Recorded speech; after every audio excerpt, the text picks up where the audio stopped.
Good evening, everyone. Your first forecast is brought to you by Austin Ag Supply, your Purina certified expert dealer. Today it was chilly and it was breezy. By tomorrow, milder conditions will return, plenty of sunshine, and that will actually help to warm us up. Nearly 10 degrees warmer as we move into your Wednesday. We're going to start off chilly though, but not quite as cold as that 27 that we woke up to. 36 at 7 o'clock, mostly clear conditions, lots of sunshine during the day. At lunchtime, 58 degrees, and our high will be in the upper 60s by the afternoon. Clouds though will start to increase by the latter part of the day as another storm system comes our way. We do have wet weather on the way. We'll talk more about that on ABC 31 News.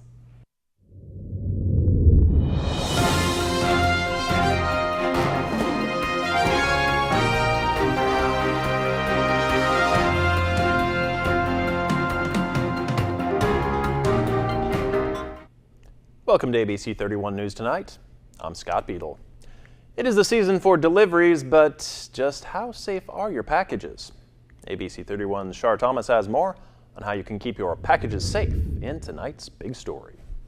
Americans spent billions of dollars during Cyber Monday and is expecting those packages to be delivered safely. Law enforcers are warning folks about the porch pirates. These pirates aren't out of a fiction novel. They are on the hunt for your treasures. What we call these people nowadays are porch pirates. They drive around neighborhoods, they see boxes that have been delivered. Amazon is real big on branding, and they see that big Amazon Prime, logo on that box. They know it's probably something good. So they will run up there, grab the box, and be gone. It is way too often that packages are stolen during the holidays, but there are steps you can take to keep your packages from getting swiped. Most of these companies, you have tracking on your packages. Make sure that the package says it has been delivered to your residence. If it says it has been delivered, follow up on that. And if you did not receive the package, immediately make a report with your local law enforcement or whatever jurisdiction law enforcement you're in. Not only can you keep up with your tracking, but you can hold your order at the shipping agency for pickup. Shar Thomas, ABC 31 News. You may recall an announcement about a charter school proposal for the old Cowboy Town. An investigative report in The Morning Advocate links that proposal to a group who, they say, also promised developments in Opelousas and in Shreveport. The report says the group is led by Haley Ahart Kiefer, for whose family the airport in Opelousas is named. The report says the group suggested a major project for that airport, for a stadium in Shreveport, and for a school at what is now Cowboy Town. However, the Advocate report says the Cowboy Town owner spent less than an hour with the group, and there was no talk of dollars and cents. The announcement of a school there caught local officials by surprise because no application had been processed here or in Baton Rouge, which would be the first step in creating a charter facility. After a 5-hour game on Saturday, LSU's football team was defeated by Texas A&M, leaving fans disappointed. But LSU fans do have a lot to look forward to with the school's upcoming baseball season. ABC 31's Joanna Phillips has that story. At the very end of the fourth quarter, the Texas A&M Aggies landed a touchdown over LSU, bringing the game into overtime. 7 overtimes, that is. Leaving many LSU fans upset. Referees are terrible. It should not be able to decide the outcome of a game. And at the end of the 7th overtime, the Aggies narrowly defeated the Tigers with a score of 74-72. The highest scoring game in FBS history. Well, I was ready to go to bed, but I thought LSU got a raw deal on some calls. I thought it was real bad. I was disappointed in several things. I was very disappointed in some of the calls that could have been reviewed, could have been looked at as others were to determine the direction of the game. Now the Tigers football team awaits the announcement of postseason bowl destinations, which will take place on December 2nd, and LSU's baseball team is gearing up for their season. And the team's head coach, Paul Maneri, joined the Rotary Club of Alexandria today for their weekly meeting. We just had the #1 ranked recruiting class in the country.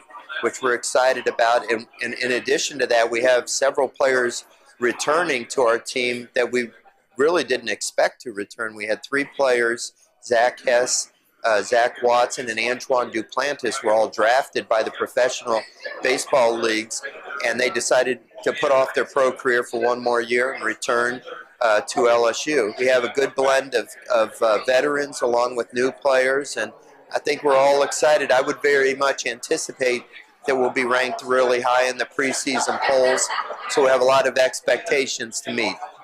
The first LSU baseball game will take place on Friday, February 15th, against ULM at Alex Box Stadium in Baton Rouge. Joanna Phillips, ABC 31 News.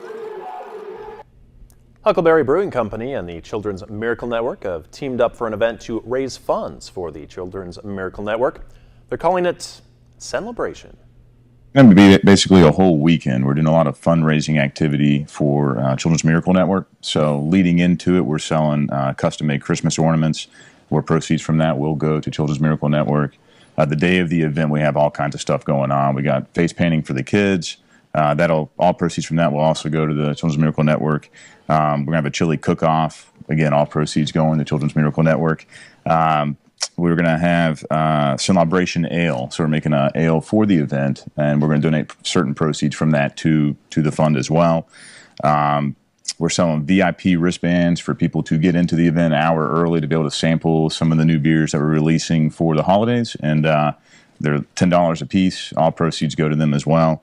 And we also have various vendor booths set up to kind of promote community, and we're just asking the vendors to make a small donation to kind of help the fund. Celebration will take place on December 14th and 15th at Huckleberry Brewing Company, with a celebration beer pairing dinner taking place on the 14th. You can contact the company for more information or visit their Facebook page. In an effort to ignite interest in insects, the LSU Entomology Club held a cricket spitting contest, which was sponsored by Fluker Farms, one of the nation's largest cricket producers. Contestants lined up for the chance to win prizes and learn about the nutritional value of these insects. Here's Craig Gautreaux.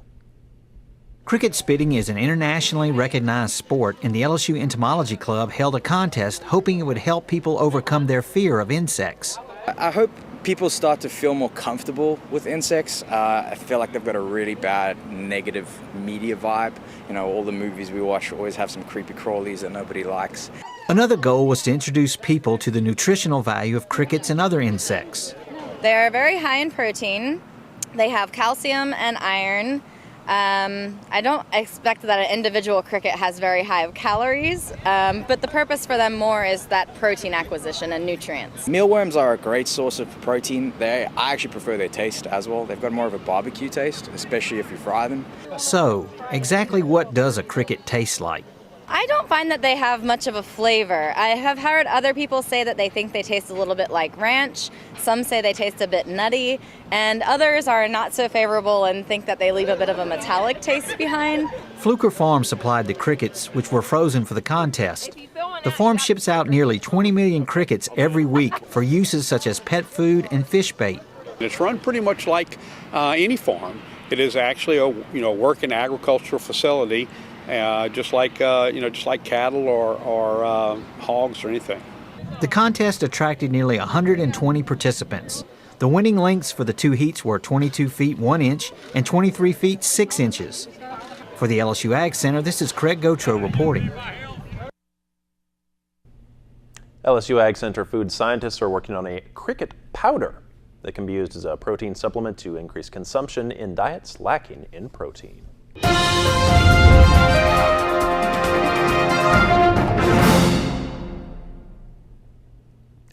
This deer is stuck and out of luck. That is until social media and some concerned citizens come to the rescue. Not without its challenges helping out there, though. Female deer somehow got her head stuck in a pretzel container last Wednesday on Long Island. Concerned animal friends found out about it and started posting about the deer's whereabouts. The Strong Island Animal Rescue League came to the rescue, found the deer, and after that brief struggle, did manage to remove that container. Didn't stick around, though. As you see there, it was out of there as soon as possible. Trying to bolt. Yeah. I thought I was kind of cornered there. Thought I was going to get stuck in that wooden flour container that I took off towards. Yeah, it did not want to be anywhere around there. Not at all. All right, Kim, quick check of our forecast. Well, we're going to start to warm up. Tomorrow, highs will be around 67 degrees, and we should be back into the 70s by the end of the week with the chances of rain. All right, thank you, Kim. Thanks for watching. Have a great rest of your evening.